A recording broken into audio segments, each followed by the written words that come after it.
Bonjour à toutes et à tous et bienvenue dans ce 14e numéro de FileCQ, l'émission qui vulgarise la cybersécurité et parle de ses répercussions concrètes dans votre quotidien. Je suis Léa et je serai votre guide tout au long de cet épisode un peu spécial, je l'assume, intitulé « Mot de passe, la fin du calvaire ?» Bien le bonjour, très cher Charlie. Je suis heureuse qu'on se retrouve une nouvelle fois pour parler cybersécurité. Très clairement, ça faisait un bon bout de temps qu'on n'avait pas enregistré. Alors, quelle joie de me retrouver de nouveau sur ce plateau avec toi. Tu as bien fait de parler de numéro spécial, car ce n'est pas vraiment le sujet qui était prévu, mais comme il est brûlant, je crois profondément qu'il était nécessaire de l'insérer dans le fil des épisodes prévus. On va donc voir pourquoi la fin du calvaire est peut-être proche pour de nombreux utilisateurs qui se connectent quotidiennement à un ordinateur pour leur travail. Une fois ce sujet traité, on reprendra le cours normal de nos émissions. Dois-je comprendre qu'on est parti pour quelques épisodes ? Je l'espère. C'est comme ça que c'est prévu en tout cas. Génial. Au fait, excuse-moi, mais on a une nouvelle voix, on dirait. Exact. Car un auditeur perspicace de Toulouse a découvert les voix imitées dans l'épisode précédent. C'était bien celle d'Élise Lucet et Fabrice Drouel. En conséquence, on en utilise des nouvelles pour cet épisode. Oui, car je rappelle que dans l'épisode précédent, tu as décrété que tu allais investir 1 million d'euros pour offrir à nos auditeurs une écoute impeccable. Et tu t'es engagé à changer nos voix dès que les auditeurs devinent les célébrités imitées. Franchement, tu sais que tu n'es pas obligé de tenir parole là-dessus et qu'on n'est pas obligé non plus de venir enregistrer les émissions dans un des studios d'enregistrement les plus renommés de Paris, décorés aux couleurs de FileCQ et dont les prestations doivent coûter un joli bras. Oh mais si, ça me fait plaisir, tu sais, et je l'assume totalement. Très clairement, je veux que nos auditeurs vivent une expérience hors du commun lorsqu'ils écoutent notre émission. C'est un peu notre quoi qu'il en coûte à nous. Et ça contribue à donner à la cybersécurité une image positive et à ancrer encore plus efficacement les bonnes pratiques et les règles d'une bonne hygiène informatique chez nos auditeurs et auditrices. Très clairement, avec ces mots merveilleux, tu m'offres une transition parfaite pour amener notre sujet du jour. Car aujourd'hui, on va s'intéresser aux nouvelles recommandations du NIST américain relatives aux bonnes pratiques en termes de choix de mots de passe. Tiens, qu'est-ce que c'est déjà qu'un bon mot de passe, Charlie ? Ok. Alors, un bon mot de passe, ce n'est déjà pas un mot du dictionnaire, mais plutôt une suite de chiffres et de lettres, on parle de caractères, qu'on ne peut pas trouver facilement, donc qui est le plus aléatoire possible. Tu veux dire que notre mot de passe doit apparaître comme s'il avait été généré au hasard ? Oui, c'est ça. Aux yeux du pirate qui cherche à craquer notre mot de passe, celui-ci doit apparaître comme complètement aléatoire, de manière à ce qu'il ne puisse pas le deviner. Par contre, pour celui qui crée le mot de passe, l'agencement des chiffres et des lettres n'est pas dû au hasard, car il doit le retenir. Alors, quelles sont les recommandations du NIST ? Et qui est le NIST au fait ? C'est l'équivalent de notre ANSSI, l'Agence nationale de la sécurité des systèmes d'information ? Oui, en quelque sorte.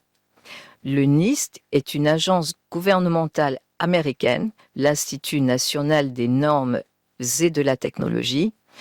Il développe des normes et publie des guides détaillés pour assurer la sécurité et la fiabilité des technologies. C'est un de ces guides-là qui vient d'être mis à jour et qui traite de cryptographie et d'utilisation de mots de passe sûrs. Donc, ce sont les Américains du NIST qui expliquent au monde entier comment bien choisir ce mot de passe. Et ce sont leurs recommandations qui sont ensuite édictées sans discernement comme règle par tous les services informatiques du monde entier et qui pourrissent parfois le quotidien des collaborateurs au travail. Je te sens remonter contre le NIST. Tu veux en parler? Oui, c'est affreux. La réalité, elle est là. Des services informatiques de plein de boîtes dans le monde imposent à leurs utilisateurs de changer de mot de passe très fréquemment, car le NIST l'a mis dans son précédent guide. Alors, tous les mois, il faut changer de mot de passe en arrivant au boulot le matin, et il faut que ce mot de passe fasse une certaine longueur et qu'il soit complètement différent non seulement du précédent, mais aussi des 5 ou 10 derniers. Bref, ces anciennes recommandations sont un enfer. C'est clair, net et précis. On le sait très bien, elles ajoutent une charge mentale infernale pour les utilisateurs. Moi, je te le dis, c'est en partie à cause d'elles que s'est créé ce climat délétère entre les services informatiques et leurs utilisateurs qui se sentent harcelés. Et donc maintenant, vous en sortez leur version 2. Oui. Et tu vas voir qu'ils ont mis de l'eau dans leur vin. Tu veux dire qu'ils vont permettre aux services informatiques du monde entier de se rabibocher avec leurs utilisateurs? Je pense que oui, évidemment. Les recommandations auxquelles tu fais référence étaient un peu trop extrêmes. Ah, parfait. Alors, quelles sont ces recommandations et où peut-on les lire? Eh bien, on peut les lire sur leur site et je mettrai le lien vers les documents en anglais sur notre site à la page de cet épisode. Le document nommé SP 800-63B est daté du 26 août de cette année, 26 août 2025, et fait une bonne centaine de pages. Froid. On en a pour une dizaine d'épisodes à courir ce document. Oui, le document est très vaste. Mais en réalité, les recommandations qui nous intéressent se trouvent au chapitre 3.1.1.2 intitulé « Le vérificateur de mots de passe ». On peut les résumer en 8 recommandations qui font sens et qui sont assez faciles à mettre en place. Tout d'abord, le mot de passe doit faire 15 caractères minimum s'il est le seul moyen utilisé de s'authentifier et on peut le réduire à 8 caractères s'il est utilisé de pair avec d'autres moyens d'authentification. Tu veux dire que si pour me connecter à un site quelconque, on me demande seulement un mot de passe, alors il faut que celui-ci soit assez long. Tandis que s'il me faut aussi utiliser par exemple mon téléphone pour confirmer que c'est bien moi, alors le mot de passe peut être réduit. C'est ça, oui. Ok, je prends. On continue? Alors, leur deuxième recommandation est d'autoriser des mots de passe d'au moins 64 caractères. Soyons sérieux, 64 caractères? Mais c'est super long pour un mot de passe. Je ne comprends pas trop l'intérêt d'une telle recommandation. Il faut être fou pour retenir un tel mot de passe et le taper tous les matins quand tu commences le boulot. Pas forcément. Et ce n'est pas une obligation, c'est juste une possibilité qui doit être offerte à l'utilisateur. Car rien ne t'empêche de choisir une phrase comme mot de passe. Tu peux choisir ce qui te passe par la tête à ce moment-là. Par exemple, « Aujourd'hui, il fait beau, je vais donc pouvoir me baigner dans la Seine. » Tu vois, c'est pas difficile à retenir, mais ça fait déjà 71 caractères, espace compris. Donc, en tant qu'administrateur informatique, si tu veux faciliter la vie des utilisateurs, tu leur permets de choisir un mot de passe aussi long qu'ils le souhaitent dans la limite du raisonnable. C'est le sens de cette recommandation du NIST. Ensuite, leur troisième recommandation concerne justement l'autorisation de tous les caractères imprimables dans le mot de passe, y compris les lettres accentuées, les caractères de ponctuation, les espaces, etc. Ah oui, parce que parfois, on ne nous autorise pas à utiliser les accents, cédilles et compagnie. Il n'y a rien de plus horripilant.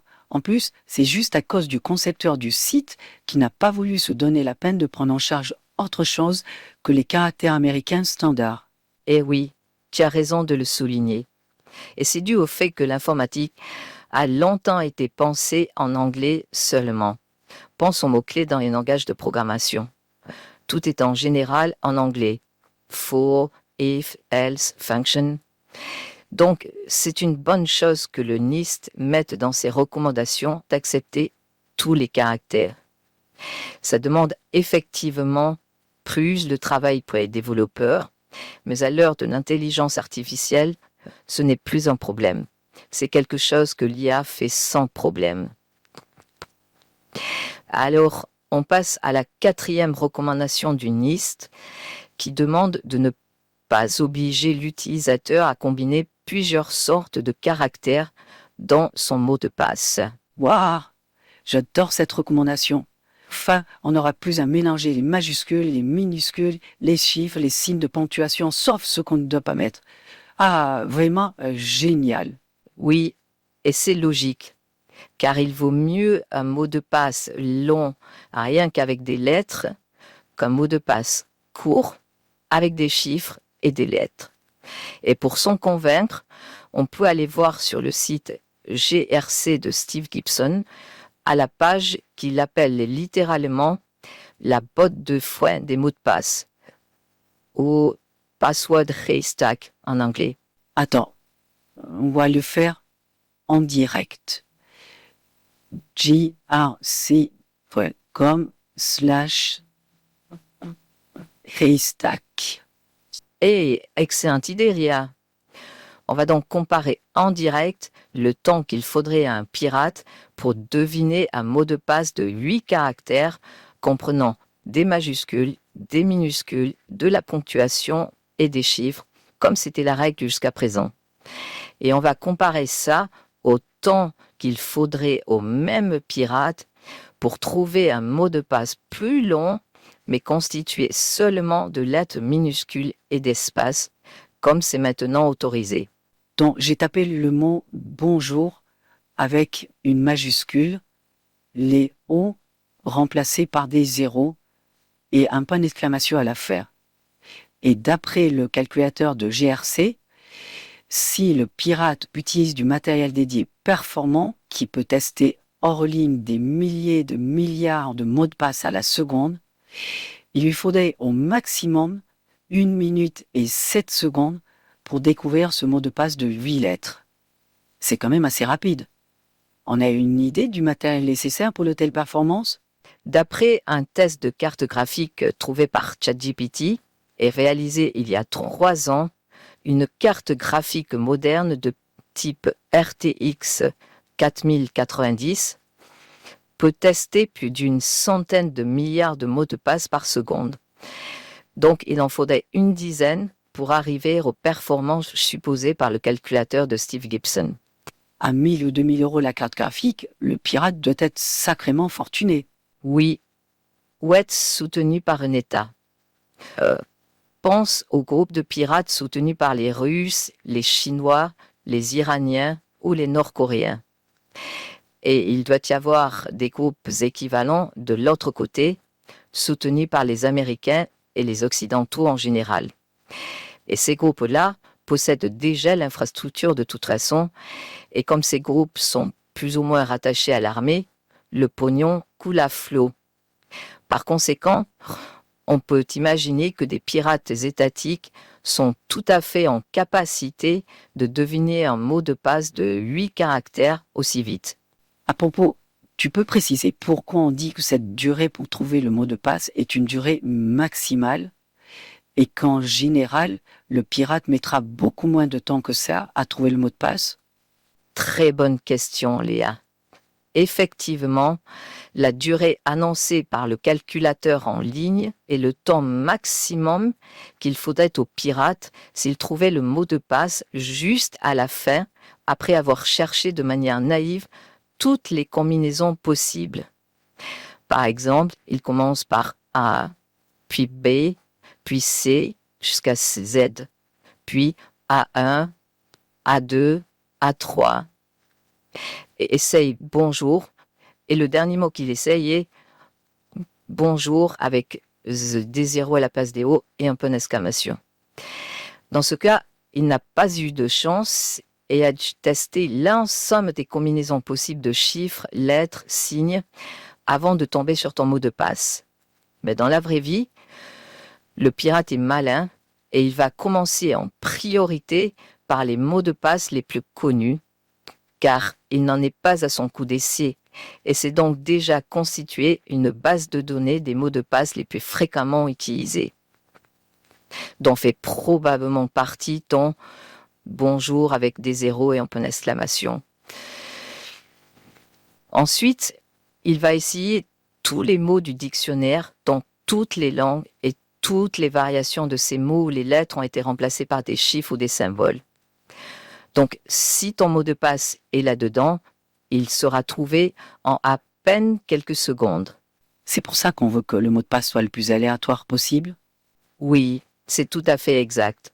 On parle même d'entropie d'un mot de passe, c'est-à-dire l'ensemble des combinaisons possibles d'un mot de passe exprimé en bits. Par exemple, si tu n'utilises que des lettres minuscules dans ton mot de passe de 2 lettres, tu auras 26 fois 26, soit 676 possibilités ou une entropie d'un peu plus de 9 bits. Donc, si je comprends bien, l'entropie reflète la force du mot de passe ou sa propension à résister à une attaque pour le deviner. Oui, c'est assez vrai, mais l'entropie ne mesure pas complètement la force ou la résistance d'un mot de passe. L'entropie donne juste une idée de la quantité de hasard contenue dans un mot de passe d'une longueur donnée si chaque caractère est choisi vraiment au hasard. Et c'est ce choix de caractère vraiment au hasard qui est le plus important. Ok, je veux bien te croire.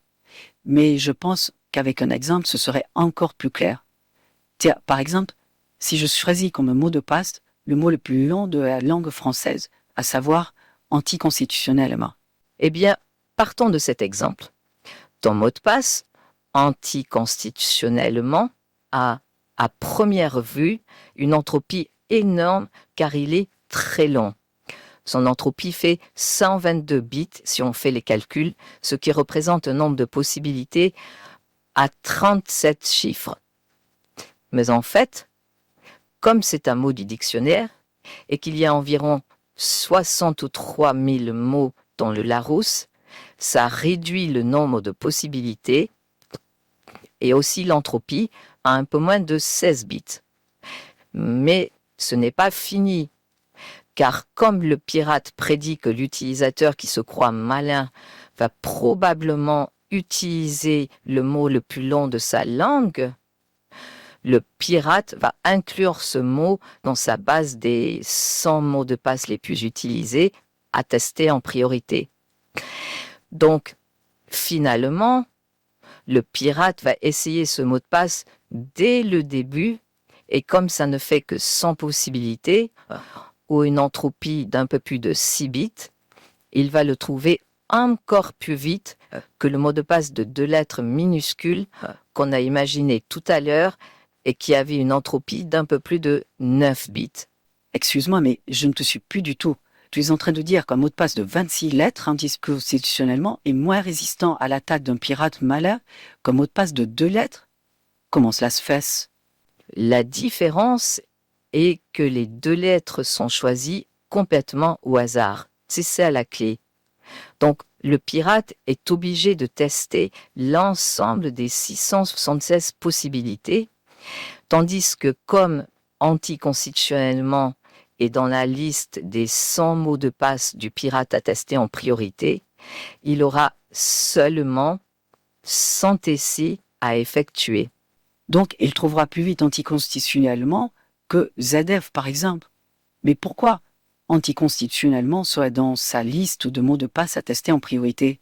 Ah, ça vient du fait que de nombreuses bases de données d'entreprises mal protégées ont été piratées et malheureusement le sont encore. C'est-à-dire que des pirates sont parvenus à y accéder, à les copier et à publier leur contenu. On se souvient de Picard, de Free et des autres qu'on avait évoqués dans des émissions précédentes. Ces bases de données contiennent souvent des listes d'utilisateurs avec leurs mots de passe en toutes lettres et en clair. Donc, les pirates du monde entier n'ont plus qu'à analyser toutes ces bases de données et à noter quels sont les mots de passe les plus fréquemment utilisés. C'est comme ça qu'ils constituent leur liste de mots de passe à tester prioritairement. Il n'y a que les pirates qui constituent ces listes? Excellente question, Malia.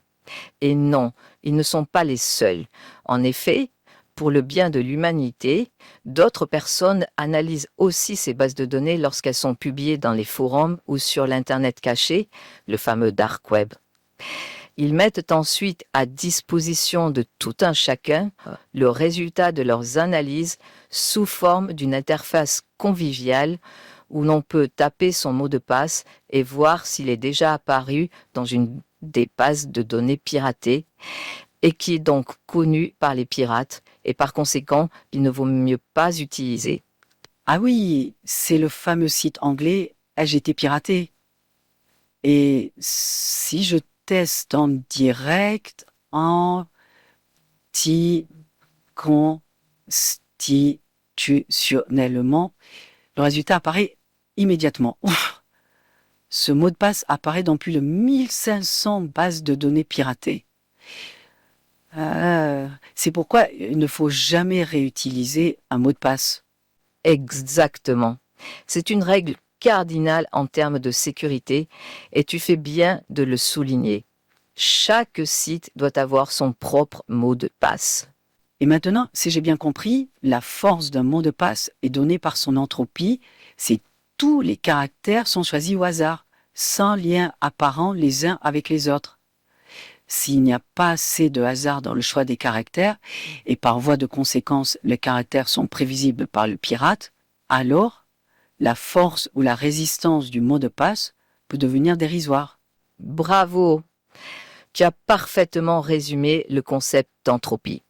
Par contre, je n'ai pas bien compris comment on passe d'un nombre de possibilités à une entropie en bits. D'où viennent ces bits? Je suis un peu confuse là-dessus. Oh, c'est très simple. Les bits sont juste l'unité de mesure de l'entropie. Avec un bit d'entropie, tu peux avoir 2 puissance 1 possibilités, soit 2 possibilités. Si tu as 2 bits d'entropie, tu peux en avoir 2 au carré, soit 4 possibilités. Si tu as 3 bits d'entropie, tu peux avoir 2 puissance 3, soit 8 possibilités, et ainsi de suite. 10 bits d'entropie correspondent à 1024 possibilités, 2 puissance 10. Ah ok, donc c'est juste le nombre de possibilités exprimées en binaire. C'est bon, j'ai compris. Tu es vraiment la reine des explicatrices, Charlie. Et alors, j'imagine qu'un mot de passe de 2 lettres, comme ZZ, qui a une entropie de 9 bits, n'est pas suffisant. Mais a-t-on une idée de l'entropie minimale requise pour un bon mot de passe bien sécurisé? Pour répondre à ta question, on regarde combien de temps il faudrait à un pirate pour trouver ton mot de passe s'il avait à sa disposition le meilleur matériel d'attaque disponible, c'est-à-dire du matériel capable de tester des milliers de milliards de mots de passe par seconde. Ah oui, comme le suppose Steve Gibson sur son site dont on a parlé précédemment. Exactement. Donc, à cette vitesse de calcul, dans le meilleur des cas, pour un mot de passe avec une entropie de 40 bits, la mathématique nous donne 1 seconde de résistance. Pour 50 bits d'entropie, on est à presque 19 minutes. Pour 60 bits, on est à un peu plus de 13 jours, ce qui reste toujours faisable, puisqu'en moyenne, le pirate mettra la moitié de ce temps à découvrir le mot de passe.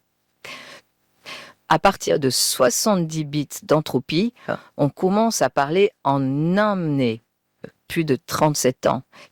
Et pour 80 bits d'entropie, on entre dans l'inimaginable avec des durées exprimées en dizaines de milliers d'années.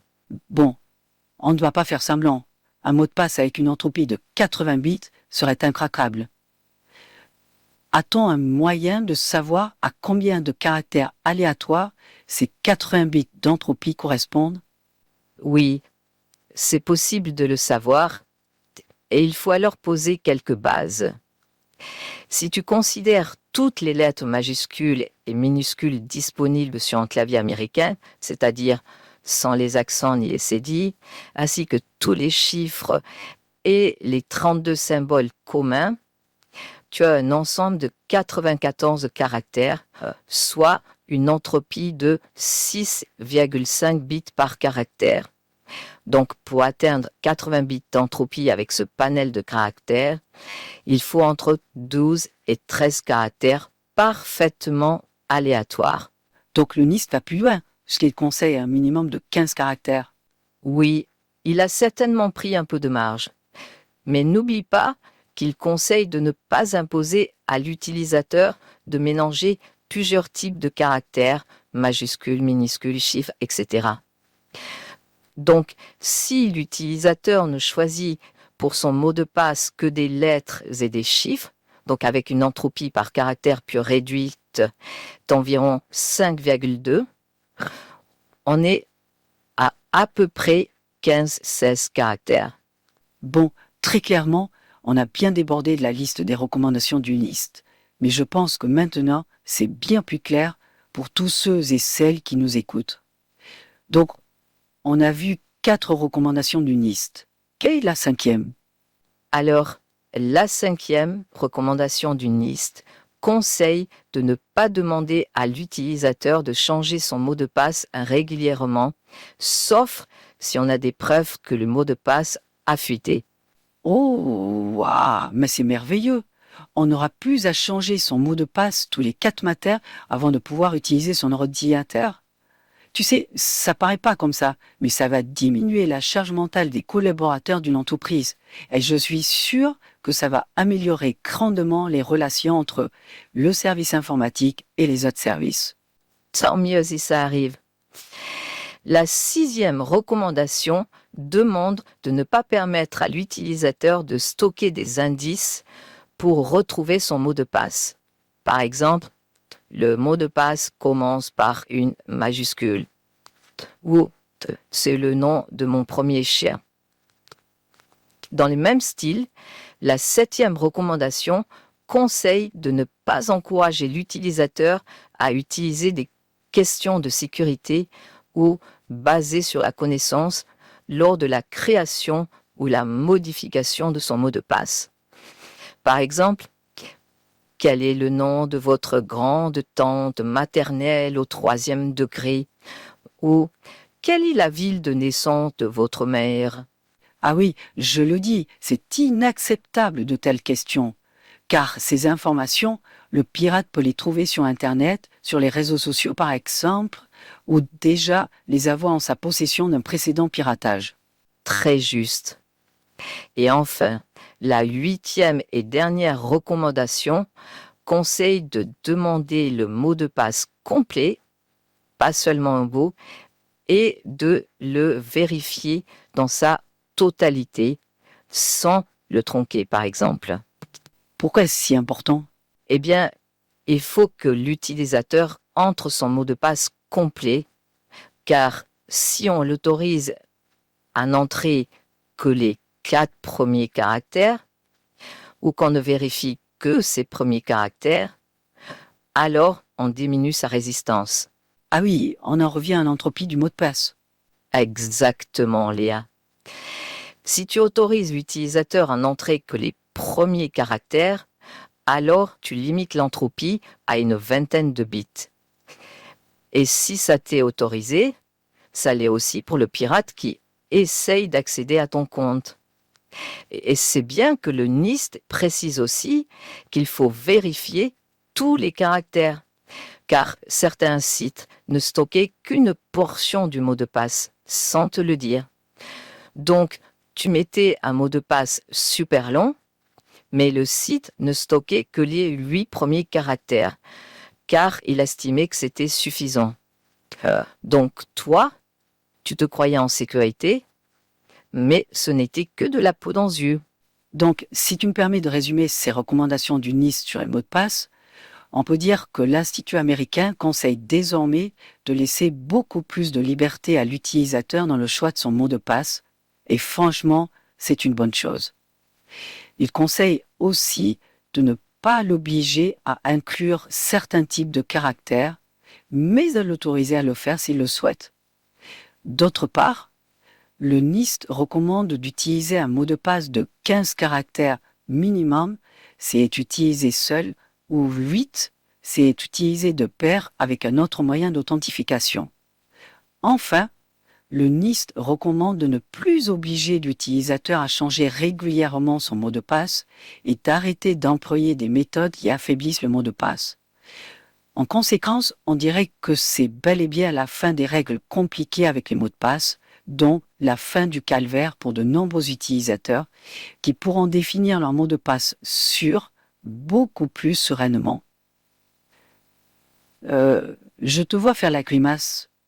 Ça n'en est pas fini ? Si, tu as raison, mais ces recommandations du NIST sont assez récentes. Il faut donc qu'elles arrivent aux oreilles des responsables des services informatiques et qu'ils les mettent en place dans leurs entreprises. Par conséquent, ça risque de ne pas être immédiat, mais je ne doute pas que les utilisateurs bien informés, dont nos auditeurs et auditrices, ne manqueront pas de mettre la pression sur leurs services informatiques pour qu'ils ne tardent pas à diffuser ces nouvelles règles. Ah, ça me rassure. Et sinon, toi, ma chère Charlie, as-tu des recommandations complémentaires pour nos auditeurs et auditrices bien informés ? Oui, en pratique, je recommande à tous ceux qui nous écoutent d'utiliser un gestionnaire de mots de passe.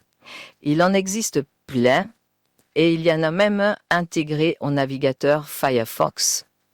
Comme ça, c'est le gestionnaire qui s'occupe de vous trouver des mots de passe parfaitement au hasard pour chaque site qui vous le demande.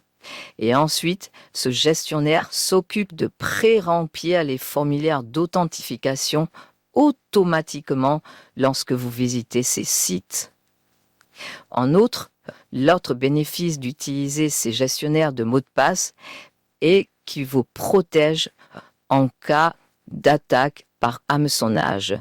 Ah oui, le faux courriel du site XYZ, plus vrai que nature car rédigé par une IA, et qui te propose de cliquer sur un lien pour te connecter. Dans ce cas, si tu te fais avoir et cliques sur le lien, tu vas bien atterrir sur le faux site qui pourra paraître vrai à tes yeux, mais pas à ceux du gestionnaire de mots de passe qui aura reconnu le I majuscule à la place du L dans l'adresse et ne pré-remplira pas le formulaire de connexion. Dans ce cas, ça doit nous mettre la puce à l'oreille. Il ne faut pas assister et taper l'adresse du site manuellement comme on le fait d'habitude. La supercherie sera découverte facilement. Un autre conseil. Oui, et celui-là est le plus important. Ne jamais réutiliser le mot de passe d'un site pour un autre.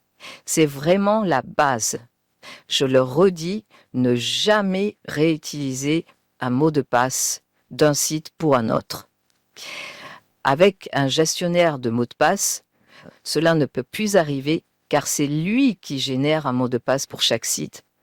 Par conséquent, il n'y a pas de lien entre tous nos mots de passe et tu es tranquille en cas de piratage sur un site. Mais attends, pourquoi est-ce si important de ne pas réutiliser le mot de passe d'un site sur un autre site ? C'est sécurisé, il n'y a pas de risque, non ? Oh que si. Et tu vas tout de suite comprendre pourquoi. Quand un site est piraté et que les mots de passe de ce site sont découverts, le pirate obtient aussi les identifiants associés. Par exemple, le site de vente messurgelé.fr est piraté. Le pirate obtient alors plein de données, dont le mot de passe singe123 associé au compte tartampion@gmail.com. Donc, la première chose que va faire le pirate est d'essayer de se connecter au compte Gmail de Tartampion avec le mot de passe qu'il vient de glaner et ses variations. Par exemple, avec une majuscule, avec un E à la place du L ou du I, etc. Et si Tartampion utilise toujours le même mot de passe, alors le pirate peut accéder à son compte Gmail et c'est le début des problèmes pour Tartampion qui peut se faire voler son identité et l'accès à tous les comptes associés à cette adresse électronique. En outre, ces accès seront revendus sur l'Internet caché pour lancer de nouvelles attaques. Et il s'imagine que si le pirate ne parvient pas à se connecter au compte Gmail de Tartampion, il va quand même garder ce mot de passe et l'essayer pour d'autres sites. Car les sites étant disponibles 24 heures sur 24, 7 jours sur 7, les pirates peuvent lancer leurs attaques en continu depuis chez eux vers le monde entier. Ça ne leur coûte rien, en outre, car ce sont juste des programmes qui tournent de manière autonome. Grâce à ton explication, maintenant, je comprends parfaitement pourquoi il faut un mot de passe différent pour chaque site. Ce qui ne pose pas de problème quand on utilise, comme tu le préconises, un gestionnaire de mots de passe qui se charge d'en trouver un nouveau pour chaque site que tu visites. Mais au fait, quand on choisit un gestionnaire de mots de passe, il faut aussi définir un mot de passe principal ultra solide à très haute entropie qui protégera tous les autres mots de passe. Comment le choisit-on? C'est on ne peut plus exact. Le mot de passe principal du gestionnaire de mots de passe ne doit pas être choisi à la légère. Car s'il est deviné, le pirate aura accès à tous nos comptes. Ce mot de passe doit donc être ultra résistant, comme tu dis. Alors, pour définir un mot de passe fort et qu'on peut retenir, je conseille toujours de s'imaginer une phrase et de prendre les premières lettres de chaque mot. Par exemple, si on choisit la phrase « On a fait un super podcast aujourd'hui, virgule, il me tarde d'enregistrer le prochain, point d'exclamation ». Ça fera O majuscule pour on, puis A, puis F pour fait, et on continue jusqu'à la fin, sans oublier la ponctuation quand on en rencontre. Donc ici, ça fera O majuscule, A, F, U, S, P, A, apostrophe, H, virgule, I, M, T, D, apostrophe, E, L, point d'exclamation. Ce qui fait 18 caractères aléatoires, faciles à retenir. Après, si tu ne veux pas inclure les apostrophes, c'est à toi de voir. Eh bien voilà, je crois qu'avec tes conseils, nos auditeurs et auditrices sont prêts à affronter sereinement les attaques des pirates. Comme toujours, c'était une émission passionnante, Charlie. Tu nous as encore expliqué la cybersécurité en des termes simples qu'on a tous pu comprendre. Tu mérites vraiment ton titre de vulgarisatrice en chef. Tu vas me faire rougir, Léa. C'est ma passion et j'apprécie beaucoup de la partager avec nos auditeurs et auditrices. J'ai déjà hâte qu'on se retrouve pour notre prochaine émission. Tu crois qu'on aura des nouvelles voix? Ah, ça, en réalité, c'est nos auditeurs qui le décideront s'ils découvrent quelle voix on imite. Oui, et je rappelle l'adresse pour nous écrire faille au pluriel cq tout attaché @intracherche.fr. Et on connaît déjà le thème de notre prochaine émission? Oui, maintenant qu'on a traité ce sujet brûlant du NIST, on va pouvoir reprendre le cours normal de nos épisodes. Donc, on parlera automobile comme c'était prévu. Oh, j'ai hâte. On s'en trouve vite, Charlie. Avec joie, Léa. À tantôt.